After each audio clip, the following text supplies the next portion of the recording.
Welcome back. 2026 of the Braking Zone, the official podcast of Canyon Chasers. I'm Dave. I'm Brian. And I think we should start off with MotoGP predictions for 2026 because we know we're going to be wrong. Yeah. But it's really, really fun to like what we think is going to happen next year in MotoGP. The last year of the big engines, the last year of Michelin, the first year of Toprak, and it's going to be the craziest silly season probably in a decade or more. Yeah, so 2026 is going to be interesting because it almost feels like a kind of a weird in-between year because it is the last of the 990s. We already know that they're going away. All the testing and development energy is already going into these new 850s. And we know that there's this big buildup of this rider shuffle that's coming. So we know a lot of riders are going to move around in 2027. But I think you're right. I think the silly season is going to start early and it's going to be kind of chaotic. But let's stick on task here on 2026. But again, I think we're going to have our work cut out for us this year talking about MotoGP because there's going to be a lot of speculation about all these things. So if we stick to what's going to happen in the 2026 season, I think that'll be interesting. So what we do know is the bikes are basically in a development freeze. There's really not a lot that the Ducati bike that is unveiled at the beginning of the year, that's basically going to have to be the bike for the whole season. They still get to do the one aero upgrade, but that's basically it. And all the energy is going to get poured into the 27 bike. So what do I think will happen in 26 though? So maybe I'll go kind of by manufacturer a little bit. Yeah, and then maybe we can start going through some of the riders. Let's start with Ducati. Oh, yeah. So I think probably the biggest question is, well, who's going to win the championship? Is it going to be Ducati or is it going to be Pramac Ducati or is it going to be... I think you would be hard-pressed to make a prediction about who's going to win 26 and not say Marc Marquez. Right. And not have it be kind of a joke. Yeah. Because I just can't picture how something's going to change so on its head for him to not, barring an injury or something crazy. I just can't see how he doesn't win the championship again because we're basically going to roll forward with effectively the same bikes. Well, I think there's a good possibility that the 2026 Ducati is actually going to be the 2024 Ducati, which everybody could ride and ride well, which Ducati would be foolish to not do that. And they're going to be an unstoppable powerhouse. I think a lot of the variables are going to be coming from B and C level Ducati riders that are way outperforming their skill set because they're going to be on arguably the best possible platform imaginable. That 2024 Ducati is a weapon. Yeah. So let's go down a slight technical rabbit hole with that for 1 second. Yes, please do. Yeah. Okay. So it came out a while ago. Ducati kind of like let it out that it was like, oh, really? The big difference between the 24 and the 25 is the ride height device and the swing arm. I know that's what they say. I think that's what they want us to believe. I don't believe that that's the only thing. I think it was different, but I don't think that's the only thing. Right. Because they could absolutely, if that's all it was, you could have switched 3 rounds in. And then you would have had Marc Marquez and Pecco both riding extremely well. Yeah. So it can't be that. I'm convinced at this point it is definitely the engine because that's the one thing they can't change. But specifically, I don't think it's the engine mount locations. Because that's the other thing is like if they move the motor mounts, then the frame has to accommodate that. So you couldn't just swap frames and whatnot. I don't think it was the frame. I think it was the crankshaft inertia. My guess is, so with these V4s, what's interesting in MotoGP, with the V4s, they basically have an external flywheel that they can adjust the amount of inertia the engine has. But like most things, all I can do is add weight to it. I can't. If it's too heavy already, I can't somehow take weight Do they start off with light ones and then... Well, so you would think that you'd start off with an engine with a crank that's as light as you can get away with, and then you will modify the crankshaft inertia with these external flywheel systems that they have. And they're fairly secretive. I've never actually seen pictures of it. I've read and seen stuff about them for years. But my guess is when they went to the 25 engine, they maybe went to slightly bigger journals, slightly bigger bottom end bearings, something about it to make it a little more stout to make more power, because they all said that 25 makes more power. But it might have changed the inertia so much that they couldn't get it light enough to give them the engine braking feel. Oh, really? Lighter would. So it had too much engine braking if it's heavy? If it's too kind heavy? of a confusing thing. So, and somebody in the comments can absolutely argue with me on this one, because I may not get this one totally right. So when the crankshaft is too heavy, so imagine that you have a bike where the crankshaft is really, really light. All right, going back to old 2-strokes or dirt bikes and stuff like that. Where as soon as you close the gas, the revs just drop. Right, and the bike almost feels like it accelerates because like there's just no flywheel inertia at all. And so when you go to the brakes, as soon as you let off the gas, the revs want to drop. You can sometimes get lots of engine braking, and the rear kind of like slides and bucks and moves around a lot. If you have a ton of inertia in the engine, a ton of crankshaft inertia, when you rev, the revs will feel like they kind of hang and they don't want to drop very quickly. Oh, okay. So you don't get much engine braking help. All right, so what I'm doing is I'm confusing like a big torquey V-twin, which might have more compression and mass, with flywheel inertia. Exactly. So that's where I'm confused. Yeah. So now if you have a lot of inertia and the revs don't drop quickly, they'll kind of hold up slower. You'll get less engine braking out of it in theory, because the revs didn't just drop. They don't want to drop so quickly.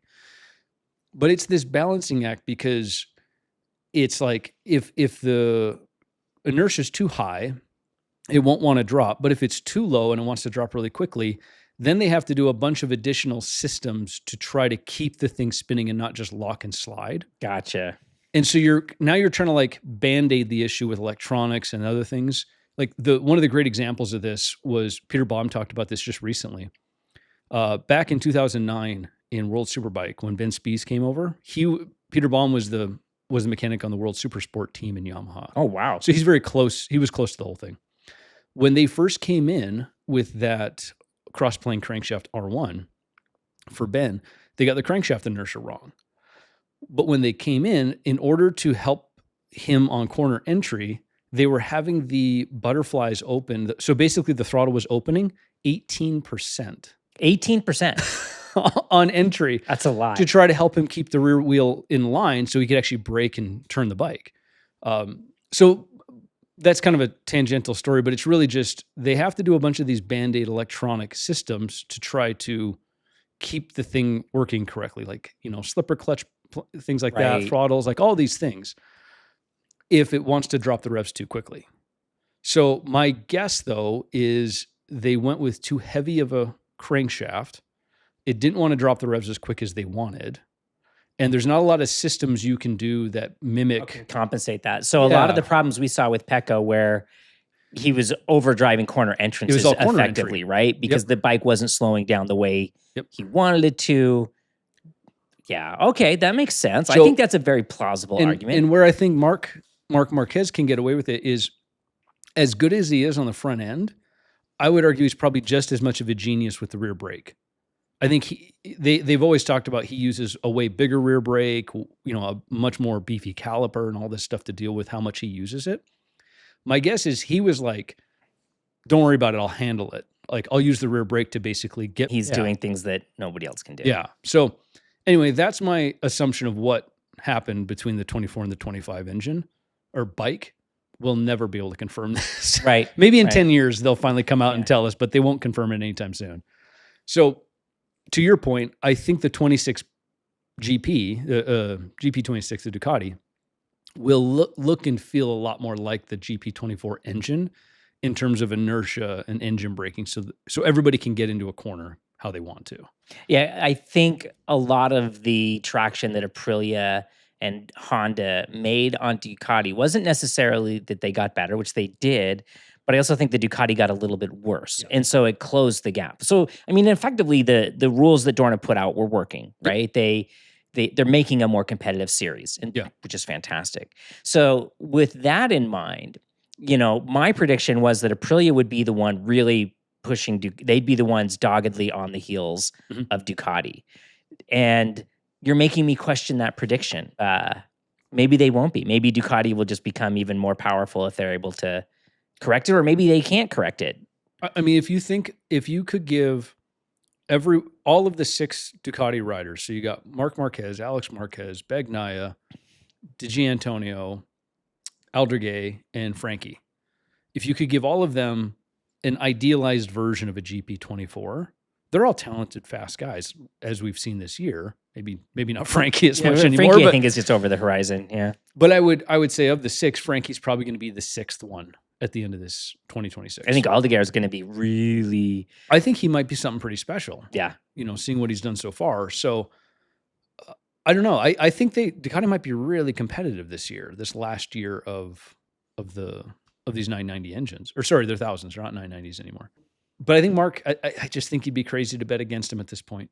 I think the wild card with Mark is we haven't seen him since his injury. Mm-hmm. Has he maybe lost a little bit of the hunger? I don't know. It's a good point. Right? Because he came back and he proved the thing. And what does he have to prove at this point? He did it. At some point, age catches up with everybody at some point, right? And he has big injuries, right? He's carrying a lot of big injuries. Yeah. He just seems like such a freak of competitiveness that I just can't picture him even taking like a step back until he physically has to. He's such an odd character because he's atypical of a lot of MotoGP riders. He's not a lot of flash. He doesn't have like the flashy girlfriend and the big Rolexes and the fast car. I think until recently, he was still living in his parents' mansion, right? With him and his brother and his parents were all living together in one big happy, like it's he's so atypical of your typical superstar. He's just an interesting guy, right? So I think it makes it harder to try to predict if he will be competitive or not, because in a lot of ways, like if you talk to people who have interviewed him or know him, they all talk about how kind and genuine he is, that he's not arrogant. They say he's the exact same guy he was 20 years ago, that he hasn't changed with fame and infinite wealth and stuff like that. So I don't know. Like I could see the guy making the healthy choice and being like, no, I'm just going to go hang out with my new pretty wife on the south of France and, get a suntan. Maybe someday. We'll see. We'll see when that day comes. We'll see. I said, all of our predictions are going to be wrong. That's true. That's true. So, but I think that's basically Ducati. I think Bagnaia will have kind of a renaissance. I think he's going to come back and maybe not be number one of the championship, but I think he will be competitive again. I think so too, especially if they put it back to the 2024 bike. He was special on that thing. He was special. And again, like his biggest obstacles were of his own making. Mm-hmm. It would be his mistakes, right? Kind of a thing. And he showed a lot of maturity this year, I think. And I think this last year would have made him stronger and better next year at keeping his head and making fewer mistakes and recovering from mistakes quickly. Yep. So, because I think after 2025, every year is going to feel easy for Pecco. Yeah.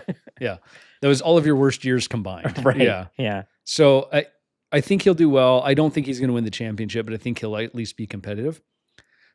The only problem is I think the relationship with Ducati is already so broken. I think he's going to wind up leaving Ducati at the end of the season anyway. And hopefully go to Aprilia. My guess is he finds a nice, soft, pillowy landing at VR46. Probably. That's probably exactly where he's going to end up. On whichever bike they wind up on, because it's sounding more and more like they may not be on Ducatis in 27. They're going to switch to KTM or Aprilia. Because Italian company, Italian guy, Rossi raced Aprilia in his early years. I wouldn't be surprised if Rossi's Yamaha relationship continues. Oh, right. They ended on very good terms. Yeah. Right. So I think he's still an ambassador for him, technically. Yeah. So we'll see. Again, now we're not getting into 27 it's hard yet. not to we're too predictive. So, but I think that's Ducati. I think in a nutshell, that's where they're going to wind up. All right. So let's talk about Aprilia and their two riders. Yep. Who's going to be better next year, Martin or Bez? Who's going to be the stronger on the Aprilia team? I think Bez is rolling into the season with just on a high, on such a mountain of confidence. Martin, I still think, is probably the more raw talent of the two, but even when he came back last year, I just expected more from where he kind of, like the bar he set in 24. I was like, surely that guy's still in there somewhere, but he really didn't show up in 25 at all. Yeah. And he just made big mistake after big mistake after big mistakes. Yeah. And, I think a lot of times too, we discount just luck, right? And he absolutely just had bad luck. Mm-hmm. And some of it was, he exacerbated the bad luck, but he had bad luck where, I mean, Marquez had bad luck as well, but seemed to make better decisions through it all. I would say at this point, Aprilia is probably in the enviable or difficult, however you want to look at it, position of having two effectively number one riders in the factory team. Because you'd say Martin on resume alone, but I think Bez showed that he's the guy right now. Unbelievable amount of talent, tenacity, cleverness. Yeah. He made really good decisions all year. Yeah. And as the bike developed over the second half of the year, he just got stronger and stronger. Yeah. And had the fight. Man, he just took it to him. So he's the one I really don't want to see get hurt. Right? I think also on the Aprilia, though, we've got Raul Fernandez and Ayagura. Yeah, Fernandez, right? Fernandez ended on a super high note. Yeah. Ayagura, I'm a little less sure of. Yeah, I don't think we have a great history of Japanese riders being at the very top of the premier class. But even then, like nationality alone, I just don't know if Ayagura is that guy. I think he's good, but I don't know if he's ever. I wouldn't rank him just on talent alone. I wouldn't rank him in that top 10 even. Right. Like I think back to one of I think my favorite Japanese racers of all time was Noriyuki Haga. Sure. That guy was a madman, and very atypical of a Japanese racer is he took like big, crazy risks. Some of them are like Norikabe was kind of a nut. Like there's a couple of Japanese riders, Haga, like there's a couple that were kind of just.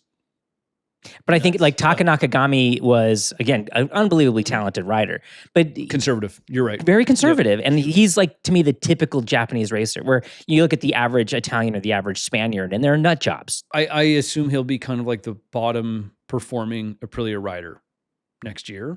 And I just don't see I don't see any signs that he's going to suddenly it's not going to just click and he's suddenly going to be fighting for podiums. But then again, we didn't think Hernandez would either.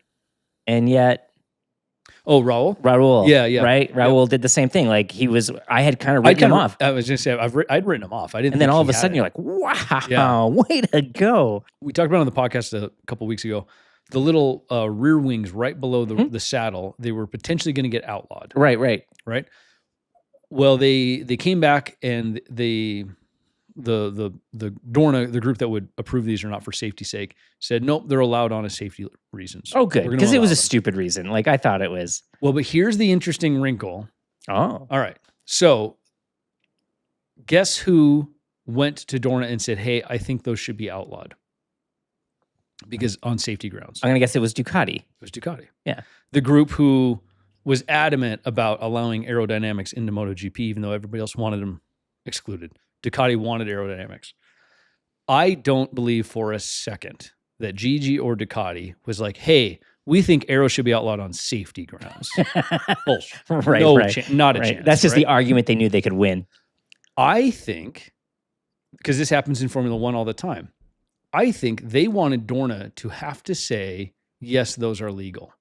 Because I think Ducati has something crazy planned for those wings this year. Ducati's always been a step ahead for so long on these ideas. I think they wanted to get it in writing before they showed their hand. They wanted it to be like, hey, those are okay, right? I think they went about it by saying, hey, those should be outlawed because of safety reasons. And they wanted Dorna to say, no, they're allowed. I think this is ultimately what Ducati wanted, was them to be made legal. This is a really exciting prediction. Now I'm really anxious to see what Ducati comes up with. This might be totally with. Nonsense, but this happens in Formula One all the time, where teams will go, because the rules are almost as much of a opponent in Formula One as the other teams are, right?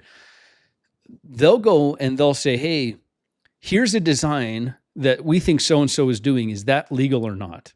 Whether McLaren is doing it or not, they don't care. They're just kind of like, They want to understand. Can I put? How far can I push this on the other side? Can I protest this or not? All the while knowing that they're probably not doing anything like that, but I have a version of this that I want to do, and I want you to say it's legal before I roll it out. Because mine might actually be dangerous. So I won't be shocked if Ducati rolls out with a really elaborate, crazy seat wing for 2026. Because they'll be like, hey, no, I asked, you said it's cool. You It's gonna be like can't big kick mine out now. circles that connect to the tail section wing, right? Like big. It might be something more elaborate. I don't know what, but I'm just saying, like, I would be stunned. I just don't believe that Ducati was like, hey, I don't think that's safe. I just don't believe that. Like, everything's for an advantage with Ducati. I just don't believe that they would do that. So anyway. Fun stuff. Yeah. All Who's next? So let's hit KTM. KTM has some exciting things. I think their financial situation is stabilized for next year. The only concern they have right now is there's all these rumors that Red Bull is maybe not as secure of a sponsor as it once was. Boy, and Red Bull has like bottomless pockets. And to lose Red Bull could sink KTM. But you'd think if you're Red Bull and you're sponsoring KTM for however many millions of dollars you're doing, which I'm sure it's a lot, and half the time it's just kind of turmoil. Like, it's not the best press that KTM's getting. Right. It's nothing like Formula One and Red Bull. Yeah. So do you go, hey, why don't I just throw my millions of dollars at factory Ducati or Aprilia, or where Mark, who is a famously Red Bull athlete for ages. That's right. He walked away from his Red Bull athlete. He had to pause the relationship to go, because they have monster money. But not a ton. I think they have some monster money, but it's clearly not the main branding. But he compromised everything to get onto a bike. Yeah. But Red Bull Ducati in 2027, that doesn't seem crazy to me. No. So anyway, on the KTM part though, I'm just not confident that the Red Bull money is as secure as we would like to think. Yeah, because if you're a Red Bull, you can go wherever you want. Anyone's going to take your check. Yeah. Everyone's going to take your check. Yeah. So that said, for 26, I mean, I think Acosta's, he's in the top 3 talent. I agreed. Field. He's held back by the bike. Yeah. It's Mark, it's Quartararo, and it's Acosta. Those are your top 3 talent-wise. Yeah. Right. So it's hard not to put Martin in that top 3 list, but I think I have to agree with you. I think, Acosta and Quartararo are on inferior machines. Mm-hmm. Yeah. So I think if they can get the bike sorted out, which it really seemed like toward the end of the year, he was finding a way to ride that thing that worked. And KTM's done some clever stuff, even despite all of the troubles, because they basically started 25 kind of like 6 months behind. Right. Because they weren't even sure if they were going to be on the grid. So I think they've done decent this year to kind of come full circle and make something happen. But they've done some clever things, like they run a full carbon fiber frame right now. I know. I'm surprised nobody else is, because this seems like that would be the way to go. And Aprilia did. I don't know if they still do. They don't really talk about it as much. Doesn't one of them have a carbon fiber swing arm, or a couple of them have carbon fiber lots of them do the carbon swing arms. Okay. But KTM sort of like quietly rolled out like, oh yeah, it's a carbon frame. They were on steel trellis forever, and I was like, isn't that cool? They're still on steel trellis. And then they just skipped it. And they're like, no aluminum. Yeah, no more aluminum. Just straight to carbon fiber. Yeah. So I think there's a lot of clever, like, good engineering happening within that group. I'm just hoping that they can sort out whatever else Acosta needs. I don't have any confidence that Brad Binder's gonna get his head around this Michelin rear tire. I think ever since it rolled out in 24, he has just not been the same guy. It's been a shame. I think we're wasting a lot of incredible talent there. Yeah. Because he just can't, because he was so exciting. Well, so in the off season, I'll go back and watch old seasons of racing. Like, I'll hop on the bicycle trainer and I'll throw on a race from a couple years ago. And I've been watching like 2023 seasons races, and they're great racing. But Binder was up at the front a lot. Miller was doing really well on the KTM. Like, there's a lot of really good riding from KTM. Oh, could Miller be saved by getting off of that stupid Michelin? Like, we'll get to Yamaha at the end, I think, because of their performance. But so I just don't know what Binder can do until they switch to Pirellis, and just hope that it all works out for him. Bastianini and Maverick Vinales on the satellite team. The way he developed the KTM this year until he got injured, I still think I have more faith in him than I do in Bastianini. Bastianini is just like more off the, like, he just bounces around even more than Maverick. Yeah, he's the most good weekend, terrible weekend. Yeah. Like, dude, like, what's going on? And you interviews with him, he seems to be to me to be the most playboy of all the riders on the grid is Bastianini. And I think that's what I think is reflected in his riding, you know? So I'm with you though. I don't rate Bastianini very highly anymore. I did for a while with the Ducati, but I just don't think I had high hopes for him. Yeah. He reminded me of Simoncelli, the way he rode early on, Yep. which was just absolutely incredible. And then he just got really inconsistent, seemed unable to adapt to changes.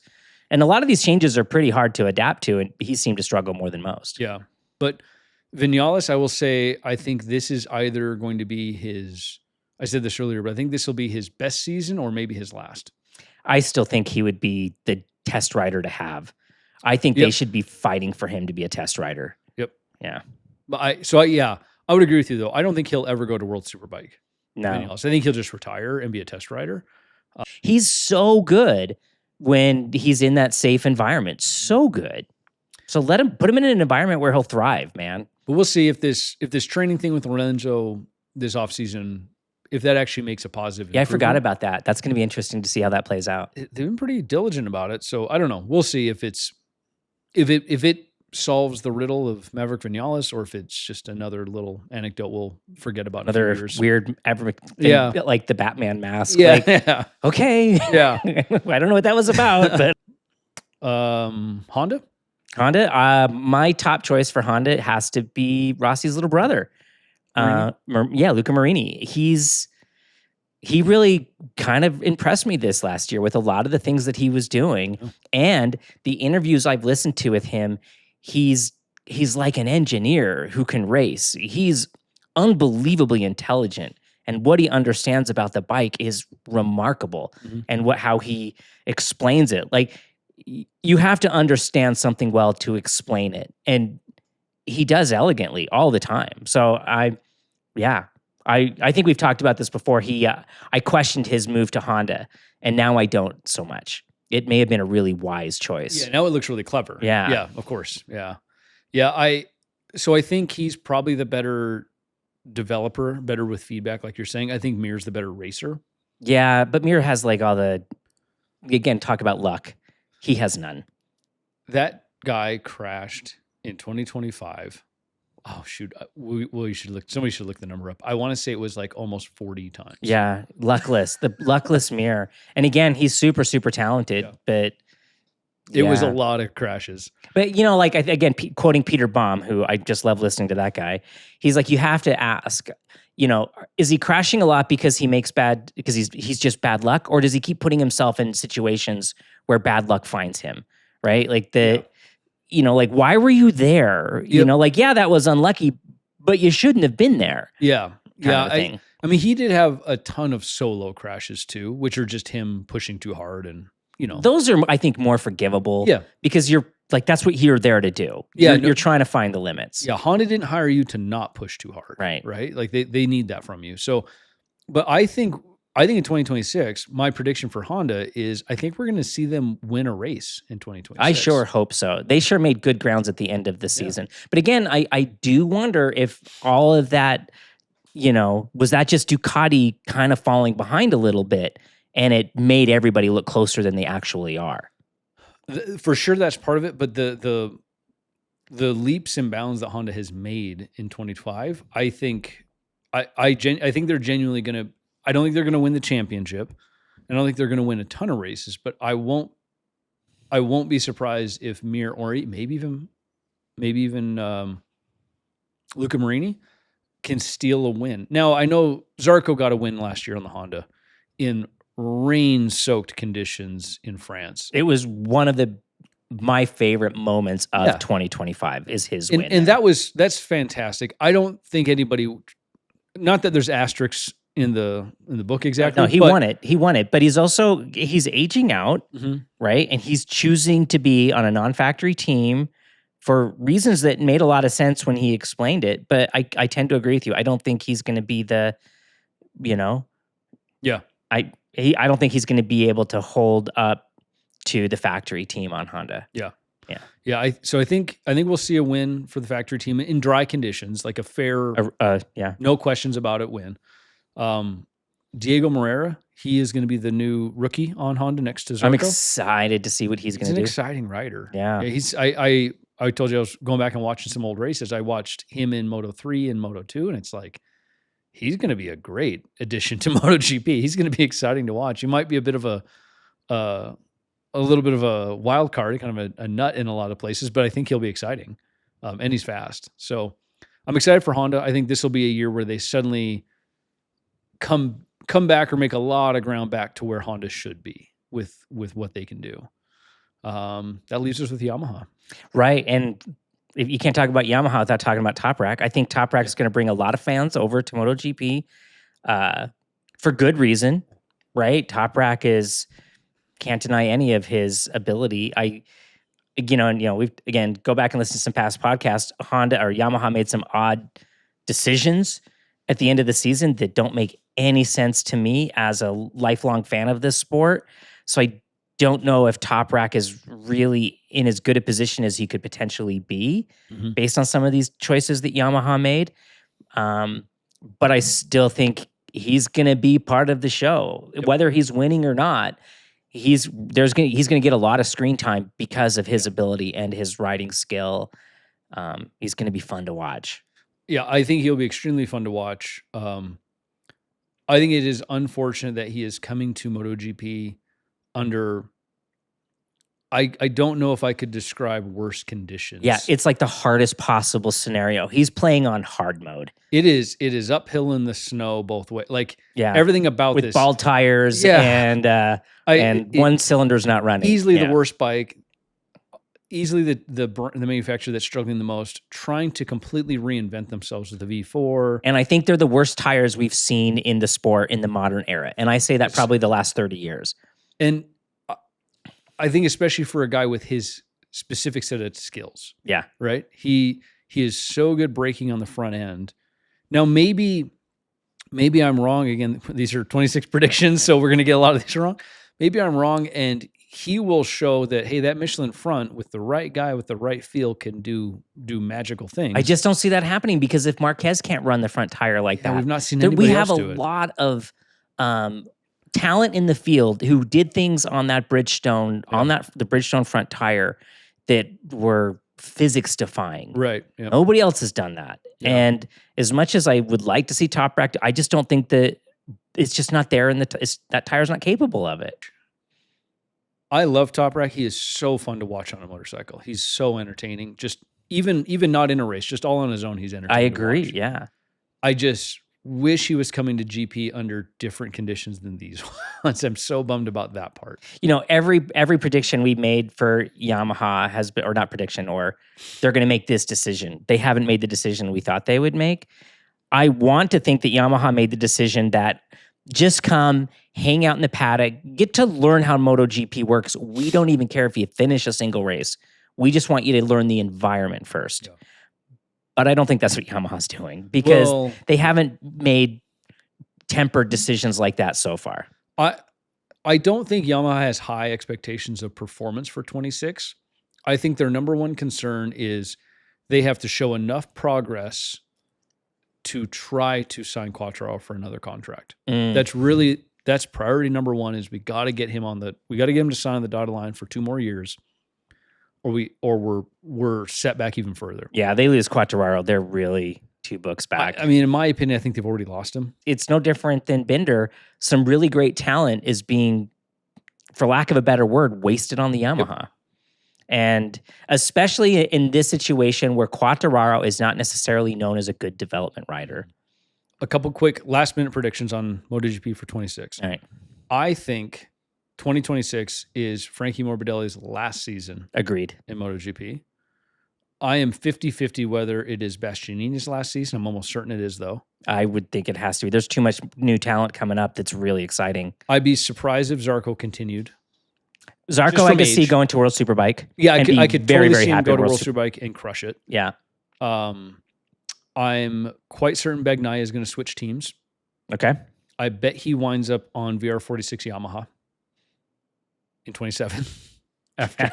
I had to take a second to process that. I was like, yeah, okay. That's a really thick prediction right there. I love it. I think Fabio is either going to factory Aprilia or he is going to go to factory Ducati next to Marquez. Wouldn't that be a team? Ooh, wouldn't that be a team? I have a hard time refuting any of that. I would rather see Quartararo go to the Aprilia, but he's going to want that Ducati. He might try to pull the same moves that Mark did, where he's like, I'm going to take less money. I'm going to give up, because he's been getting $1 million a month for 2 years. I think he's right. fine. Like I don't think money's going to really factor into it, because I don't think Gigi in Ducati, his ego, I don't think it will allow his spotlight to be overshadowed by having Alex and Mark Marquez in the team. I think Aldeguer is going to outperform Alex this next year. Ooh, interesting. Yeah, I think Alex was just kind of in like the absolute perfect situation. Aldeguer was doing things on that Ducati that Ducati's not known to be able to do. Like he was fast on fast flowy tracks with a bike that's good at point and shoot tracks. So I think Aldeguer is, especially he's going to be on Ducati. I think he's going to be I think he might be the big contestant for the number 2 points winner at the end of the season. And he's Italian. It doesn't hurt. So yeah, they may love the idea of having him upgrade into the factory team. As much as I think Alex Marquez has earned it from this season, I don't think Gigi will allow it. I think the way we kind of overlook him all the time, I'm guessing we're not the only ones that are overlooking him all the time. Unfortunately, he's overshadowed by his brother. And, you know, he's a slow starter. It takes him a long time to adjust to new things. He deserves to be there. But again, like if I was a team owner, there's other riders that I think have more potential than he does. Yeah. Like I think 2025 is highly likely to be his most successful season of his career. Yep. Would be my guess. And I think in the silly season, we will see a slew of Moto2 riders getting promoted to GP to take a lot of these spots. That's why I think Bastianini's gone and Morbidelli's gone and Aldeguer might be gone. Not Aldeguer, Ayagura might be. Yeah, I know. Some of these names are hard to say as an American. So Ender might be gone, and I would hate to see that. Yep. But there's just so much talent coming up from Moto2 as you're moving into a new platform. Well, so I see a lot of riders being like, I don't really want to learn a new thing. Well, I think a lot of teams are going to prioritize having somebody with Pirelli experience, and Moto2 will have been on Pirellis for 2 years. Right. Yeah, great point. So I didn't even consider that. Yeah, I think you're going to have, I think for sure Davide Alonso is going to get a ride. Hope so. Holgado looks great. I mean, there's a handful of guys in Moto2 that look ready, and they've got that background on the Pirellis that I think is going to put them a notch above some of these kind of middling performing guys in GP that have been here for a while. So good stuff. I think we can move on from the MotoGP predictions. Right. Let's talk a minute. Our last episode that we just uploaded, it went live on New Year's Day, which is a hard day to upload a podcast. Yeah. But it's performing extremely well. But more importantly than the numbers, because analytics or whatever, we've got an incredible amount of just overwhelmingly positive feedback on Mike Castro's information that he talked about. It's a suspension episode. If you haven't listened to it yet, take some time, go listen to it. But we got like a bunch of really great comments and questions that I thought maybe we should try to tackle and answer, because I think what resonated with so many of the people who have listened to it was how similar it is to our approach, right? Like the joke with Canyon Chasers is it depends, right? And Mike Fuzzy Moto was like he didn't use that language so much, but he's like, well, was without saying it. It depends, and so much of motorcycles, because they are so complicated. There's so much dynamics into it that there's an exception for every rule. I don't think this was a specific question from anybody, but there was kind of a common thread in some of the comments about it was so reassuring to hear somebody with that kind of expertise talk about SAG as not this sort of holy grail of, set the SAG and then life is good. Right. Right? It's like, if you're way out in the weeds, maybe setting SAG to at least get yourself in the ballpark, if you have no other knowledge to go off of, is a great place to start. But don't get married to sitting at a certain set of millimeter numbers. That means, that's the window I need to be in, because even Mike says, like, I never measure SAG. Right. There were a couple takeaways. Like maybe we should talk about our takeaways really quickly. Yeah. I was always taught that you start with sag and the correct spring rate as your baseline. Mhm. And it was fascinating to hear. I mean, Mike kind of said it without saying it that I think at one point he says, we know what spring works for a given bike. Yep. And I was like, well, okay, you just got the correct spring rate. But it was more about the bike and less about the rider. Right. So that was a big takeaway for me. The spring rate may not necessarily be what my weight is, Yeah. but what the bike is. And Mike called me after the podcast and he goes, I don't know if I answered this one question correctly. And we got on a little bit of a conversation about, well, Honda specifically likes their springs to do this. They think if you ever bottom a spring, then that's a state of out of control. And so their spring rates are this. And then he started going down some of the European manufacturers and he was talking about, Ducati's spring rates tend to be this. And it was really interesting how he was just kind of flat out. I think we're going to have him on again. We should say that. I think Mike definitely earned himself a somewhat recurring spot. These are going to keep coming up. And the questions, like answering people's questions, I thought were really great. But it was really interesting for him to say Ducati typically puts way, way, way, way too soft of a rear spring on almost all of their motorcycles. And so what I was talking about, well, I typically crank up the compression damping on the rear of my, and he's like, yeah, that's a spring rate issue. That's not a compression damping issue. You're kind of using it as a Band-Aid. So that was like this whole big enlightenment for me to be a little bit more holistic with the whole thing. That it's, yes, spring rate and sag is important, but it's just a facet of the whole thing. Yeah. What was one of your big takeaways that you got from it? So I've known Mike for years, and I've talked with him about suspension for years. So a lot of it was stuff that he and I talked about before. But one of the things that always has stuck with me is because I've talked with other suspension tuners over the years through track riding mostly. So kind of in that vein. But it is interesting to hear the different tuners. They all sort of have a philosophy that kind of steers how they view a problem or how they view a solution, right? Mike in general will stick with a slightly softer spring with a bit more preload in order to get the behavior that he wants and then still give the rider the feel that they want and that they need. But I like his approach of, his first question to you as a rider he's not, looking at data or looking at the little ring on your fork slider to tell you how, what spring rate you need. It's, well, does it finish a corner? Right. And he said that phrase, does it finish a corner or not? Probably 4 times on the podcast. Right. Yeah. Because, and I think that's actually an important thing to think about. It's not that Mike's just repeating himself for the fun of it. That's kind of a first question he asks all the time because it's so critical to track riding in general is, did it finish a corner? Because if it didn't finish a corner, you had to drag the thing around to finish the corner before you could get on the gas. Whereas if it finished a corner well, you can get on the gas sooner and get out of the corner quicker. And that makes a bigger difference on lap time. And even more than just lap times, because that's a core, I would say that's a core mission statement of this channel as a whole, is the corner exit is the priority. We're pretty good at entering corners as a community. We're not so good about getting out of them.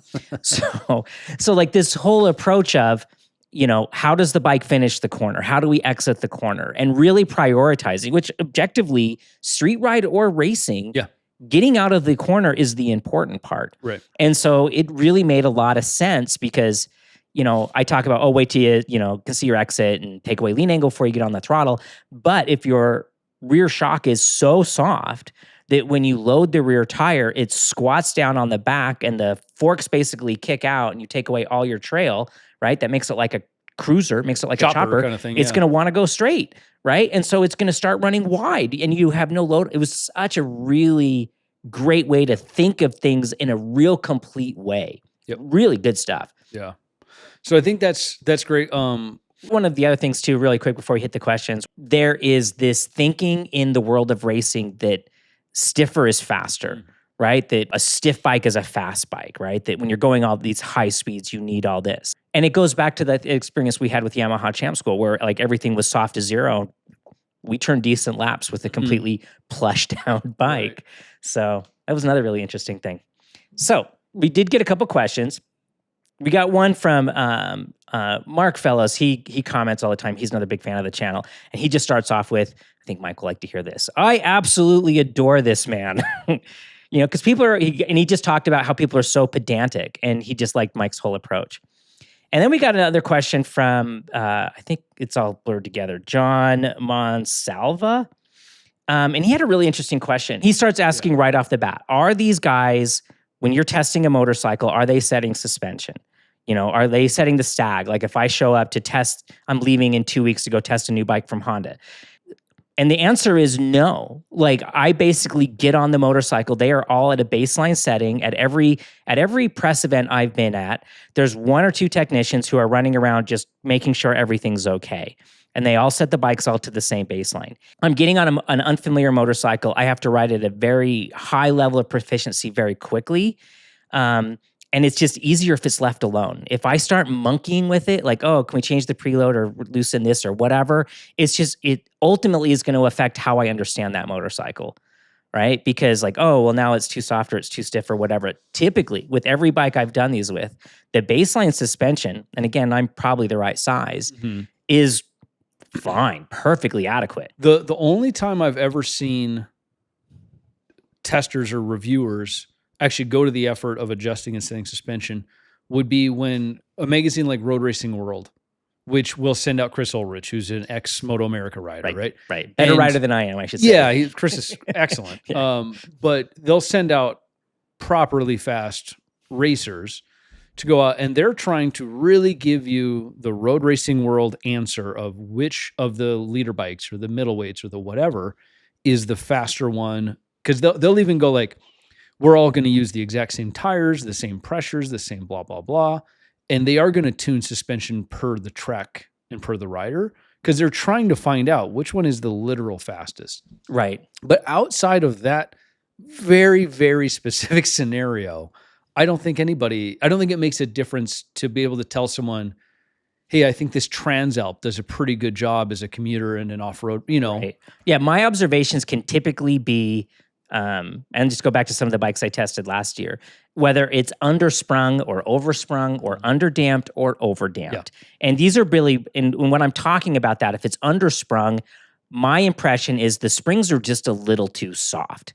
And I will typically call a bike undersprung if there's no preload adjustment. I can't adjust for it. Yep. So if me at 155 pounds or whatever, I think the springs are a little too soft, I think that's relevant information. I would agree. Yep. Underdamped or overdamped. If it's underdamped, I feel like there's just not enough damping. The oscillation takes too long to slow down. I always refer to it as Cadillacing. Yeah, that's because I think everyone hears, they go, I know exactly what you're saying. Yeah, the Uncle Buck, right? The movie comes in and it just bounces. There's no damping, right?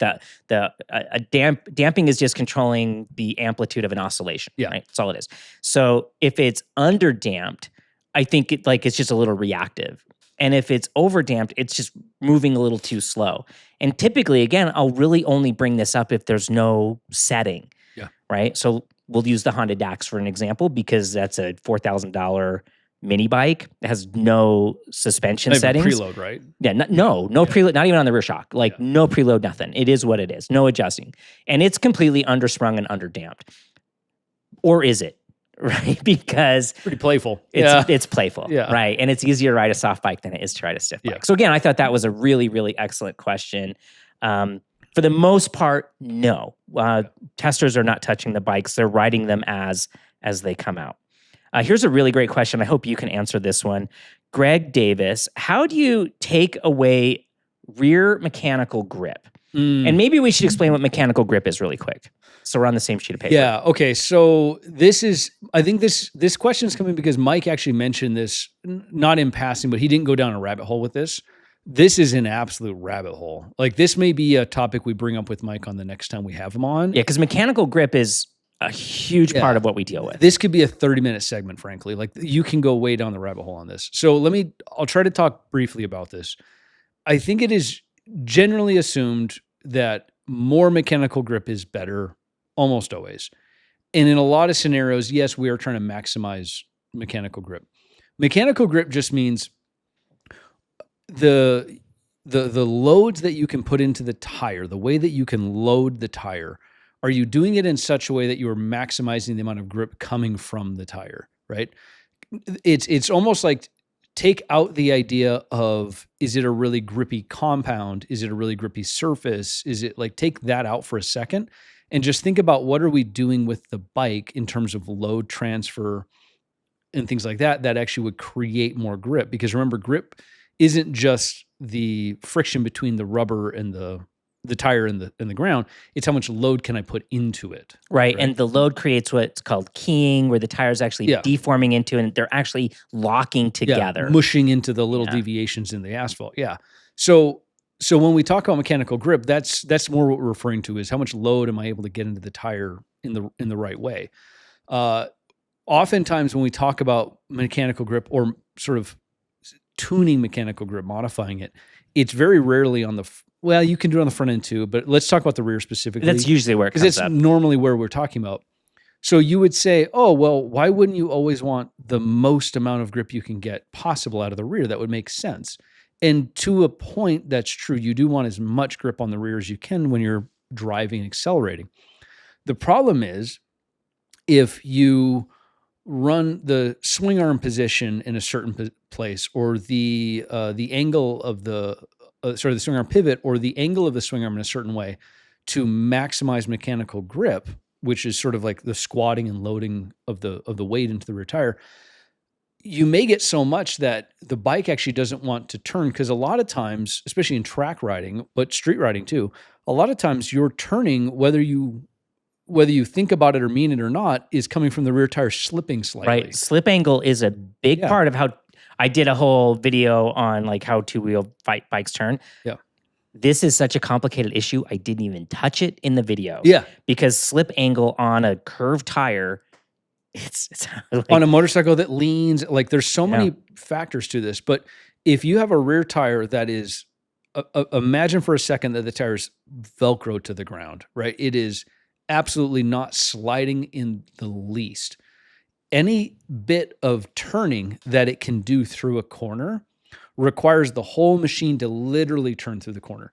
Now, if you think about what's actually happening as you're accelerating through the latter part of the corner, that rear is spinning and sliding, kind of drifting around to finish the turn. Again, most of the time when this happens to you, because it is absolutely happening to everybody on the street, on the dirt, on the track, wherever, it's happening in a very controlled, very mild way. The problem if you have too much mechanical grip is it won't do that. It basically feels like the rear squats and digs in so hard that now it won't finish turning, and the front will almost lose traction, and you'll kind of understeer. So where you would think, oh, well, if I just add some throttle, I can kind of like pivot around and get the bike to turn through the corner. It will dig in. It kind of leans into the rear tire so hard that the front loses grip, and now the front's actually the one that's sliding across the asphalt, and you're understeering coming out of a corner. So that's what Mike is talking about. Again, most of the time we are trying to maximize grip. Where everything's like, to a certain point, it depends, right? And if you've ever done a track day, or you've been behind your buddy on a good canyon ride and you've watched him accelerate out of a corner and you see a little black line, he's not spinning the tire, right? He's not drifting out of the corner. You're just seeing the tire working as intended, where you're getting a little bit of that slough of the rubber. You're seeing that little bit of slippage to finish the corner. Now, how do you go about that? There's a lot of little mechanical things that we do in order to change mechanical grip. I think this is probably where we'll get into it with Mike more later, but this can be things like, if you think about the bike front, nose to tail, if you move the rear axle back further in the swing arm adjuster, what you're doing is you're effectively moving the center of mass forward, right? Because you made the wheelbase a bit longer. That would take away some mechanical grip, because there's literally just more weight on the front than the rear. I think a lot of people don't think of it that way. They would think a longer swing arm would give you more rear grip because you have like this fulcrum. So it's a further little out. Yeah, it's a little ironic to think that no, extending my swing arm, like for a drag bike versus a track bike. Yeah, and I think that's probably where it comes from, is kind of, we picture drag bikes with these big long swing arms. That's just to keep the front end down. That's the whole reason they do it. But yeah, if you move the axle back, you are going to get less weight onto the rear tire as you accelerate. So there's less mechanical grip. There's also things that you can do with these. And now not every bike can do this, but if you have a bike that has an adjustable swing arm pivot, really when you're adjusting the swing arm pivot, the main thing you're able to do is change the swing arm angle. That can also affect your mechanical grip. So to a certain extent, typically speaking, if you're starting from normal angles within a bike, the lower you can make the swing arm pivot, the flatter the swing arm angle is going to be. And the swing arm angle is just the angle from the horizon from the swing arm pivot to the axle. Okay, that's the angle we're talking about. The closer that is to level when it's static, the more mechanical grip you're going to get typically. And it gets really complicated too, because now we're getting into like squat and pro squat and the forces drive of what the chain does to these things. That's why like all of these answers are really, it does depend, because there's a gazillion variables you have to account for. Yeah. But that's in a nutshell. I think hopefully I'm answering your question, but when we talk about why would you ever want to change mechanical grip? He says, how do you take away mechanical grip? Yeah. Right. So all of these things would impact that. It's basically thinking about how does the weight transfer onto the rear tire. That is what creates the mechanical grip. So if you do things that allow it to, less weight gets transferred, and that can be things, even things as simple as changing the size of sprockets that you're running will change that, right? Because the angle of the chain, the pull of the chain as you accelerate versus the swing arm angle. You guys have all watched this. If you're standing at a stoplight, right, with your feet down, hold the front brake and start letting the clutch out, what happens? The rear end jacks up. That's the chain drive. It's literally like standing up the rear end. And that's what pro squat and pro squat is trying to counter that or work with that. So complicated. Yeah. So I think there's a great topic we can bring up with Mike. Let me ask you this really quickly to his question. Are there things we do as riders that reduce mechanical grip? How I'm sitting on the bike or... Yeah, so think about your weight, right? Let's say your bike is, for simple math, let's say your bike is 500 pounds. Let's say you're with gear. Let's say you're close to 200 pounds, right? You, on this 700-pound machine, you're a pretty big portion of that. If you were to scoot your butt back in the saddle 3 inches... right? You are moving a ton of weight back to the rear tire versus the front tire, right? So just where you put yourself physically on the bike is going to make a big difference in terms of where does the grip go, or where does the load go rather, which creates the grip. So, and you'll see that with stunters, right? When they're trying to do a burnout, where do they sit? On top of the gas tank. Yeah, they'll scoot way up onto the gas tank as much as they can. Yeah. So those are all things like, it's great question. Yeah. Someone made a joke, everything, it depends. Should you still get your suspension adjusted if you just got a new bike and don't know how to ride it yet? I think this is a really great question. I think this is really, let's step back on this one a second. Whenever I bring a new bike home, the very first thing I do is adjust all the levers, adjust like the foot pegs and where the shift lever is and where the brake pedal is. And in that process, I'm verifying that all the suspension settings are basically where the manufacturer wants them to be, right? I brought home more than one brand new motorcycle where the preload on the right leg was at 3 lines and the preload on the left leg was at 5 lines, right? And so you're like, okay, well, let's just make sure everything is kind of at their baseline. Yep. And now I have a starting point. So we've both worked at dealerships over the years. Yeah. Okay. There was another question. I think it's a different commenter, and I forget who, so I apologize for that. But basically, the question was, "Hey, how come dealerships don't do a baseline suspension setting?" Which is a fantastic question. It was a great question, yeah. Right? And it's a good point. I don't know why that doesn't happen, other than sheer it's just not the norm. But I have absolutely seen bikes show up in the crate. Mechanic follows there's sort of a build process. If you don't know this, when a bike shows up in a crate, it is 95% built. Yeah, rare cases you have to put the front wheel on. Most of them you just undo the straps, put the handlebars on, adjust put the mirrors on, and send them out it's the door. Usually some pretty light stuff to get it from out of the crate to on the showroom. It's not a lot. It's not like the old days where you had to really put them together. Yeah, they come basically assembled. But if that thing got put together, like your example of the preload, right? I have absolutely had bikes on the showroom where just by wheeling it around in the showroom, I go to the brakes, I'm like, this doesn't feel right at all. Like this thing feels like a brick. And then you go and grab a screwdriver and you check. the compression is completely locked out. Right. I've seen them where the forks are at two different heights, and you got to think of how these things are being assembled, right? Like I've done factory tours, and there's a guy walking around with basically a big giant bin of fork legs. Yeah. Right. Do you know what I mean? Yeah. And it's, like you just grab two fork legs. And so like the first thing I'm doing is just making sure like the fork heights are the same. If you bought it brand new and you never touched the suspension, go look in the manual. Typically, the manual will give you some baseline settings. It'll tell you like for 2 up, 1 up. It'll give you some basic things. That's when I'm doing a test ride, back to the question, if I'm doing a press test, that's where they're setting all the bikes are to what the owner's manual the book says. said. Yep. Yeah. I would say that's in everyone's interest to go out to your garage right now, find the little manual in the tail of the bike, read through it, just double check the clickers and make sure they're basically in the ballpark. You may have been riding on a bike that is completely locked out for 2 years and not had a clue. Right. And or maybe one fork had like zero compression, and one fork had all the compression. You're like, it feels a little weird turning left. And you're like, oh yeah. So it's worth checking. But I think it's a great question. There's dealerships in our hometown that they sell more snowmobiles and four-wheelers than they do motorcycles. And so I walked into this is a true story. I walked into one dealership and they were trying to put the front wheel on a bike out of the crate. This is a true story. And they had used their forklift, ran a strap through the rear wheel, lifted the forklift all the way up so the bike was swinging from the rear wheel as the kid was trying to put the front wheel on. And did he find it tricky? but you just have to recognize that not all motorcycle shops are created equal. Not all technicians are created equal. I'm sure the front wheel got on just fine, but it was kind of shocking because you're like, why not just use a pin stand, And that's probably a great point. There are definitely dealerships where motorcycles are kind of an afterthought for them, right?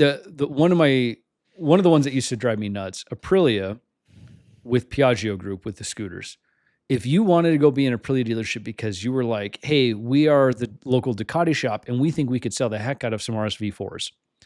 Great, I'll give you 4 RSV4s and 90 scooters. Right. This is not a scooter shop. This is not scooter clientele. People aren't walking in here. We don't have the space for 90 scooters. Where are we going to put them? But you're basically making this shop sell a thing that isn't their thing. Yeah. Now imagine you're a side-by-side shop and someone says, well, now you have to sell CBRs and now you have to sell a Versus or because you sell the Kawasaki side-by-side. So now you got to sell this thing. And you know nothing about it. And it's not like negligence or malicious. It's just the way of the world. And so back to this original question. One thing that, again, Mike said that I really loved was to play with your settings, right? Mm-hmm. So like, say you're this person, you bought the new motorcycle, you go through the manual and you put everything to the baseline, you take it for a ride and you're like, start playing with it. Yep. Now you have this baseline. You know what it was like to ride the way Honda or Kawasaki or whomever intended it. And keep in mind that Honda, Kawasaki, Suzuki, their test riders are some of the best riders in the world. The person who developed that Versus absolutely is an incredible rider, right? And so those baseline settings, they may not be perfect, right? There's going to be compromises in all of them, but they're going to be pretty darn good. If this is something that is interesting to you, leave a comment. We'll make a video about this on the big channel where I'll actually walk you through and show you if that's of interest to you. I've never made a video like that because I don't know if people want to see that. Might be a little boring, but it's winter. Yeah, you got time. And it's a good time to do a video like that because there's where you might be asking, where is the compression damping knob? Where's the rebound damping knob? Well, and what does that mean? What does that mean? Yeah. So we could do that, and if that's of interest to you. So that's a great idea. Because that'd be easier than us trying to explain it. Because if you're listening to this while you're driving, or maybe you're on an airplane flying home from the holidays, and you're like, it's the little red knobbly thing next to the blue knobbly thing on the bottom next to the big turning bit. So like that might be a little harder to interpret. Oh, here's another one I think that goes along with this. How often do you recommend changing shock, fork, oil, street riding, no track, ... yet? I love that. I love that attitude. No track. We're open to it. I like it. And that's from TMT VTX 1800. VTX 1800s. That's a big cruiser bike. So my answer is, it depends. If I have a bike that doesn't see a whole lot of mileage and it lives in my nice climate controlled garage, it might be 3-4 years before I touch it. A commuter bike that sees wide variances in temperature, Yeah. I'm going to change it more frequently. Race and track bikes. So I send off my suspension every season. I promise you, for the amount of riding that I do, because I end up riding way less than I used to, that's overkill. I'm for sure doing more suspension service than I need, but it's kind of peace of mind for me. But, you're racing. Yeah. I do track days. My track bike sees a fork service every 2 years. Yeah. That doesn't seem crazy to me. Yeah. And it's every time like they're like, oh no, it came out pretty clean. It was, you know, but I think a factor, again, like everything depends. Yeah. If you keep your bike clean, the fork oils, like we do a lot of mountain biking and it is amazing. Someone who'd never, like there's people who believe you should never wash a mountain bike because the water will do a lot of damage. Yeah. And, but you'll service the fork on a mountain bike that has never been washed. That fork oil, even after one season, comes out unbelievably filthy. Yeah. My mountain bike fork, after 2 seasons, I keep my bike very clean. It comes out looking almost as good as the day I put it in. And that's with a ton of riding. So like everything kind of is, you have to make judgment calls. Yeah. So we just did, funny enough, I just did we redid the seals for my nephew's little trail bike, basically. It's a little practice bike, little CRF 125. That thing is a 2024. The oil came out extremely gross. Oh, Smelled terrible. It was like the fish very oil broken like, down. Ah. It was the original oil, but this thing's only got one season, a little more on it. It was real bad, and the forks were already leaking.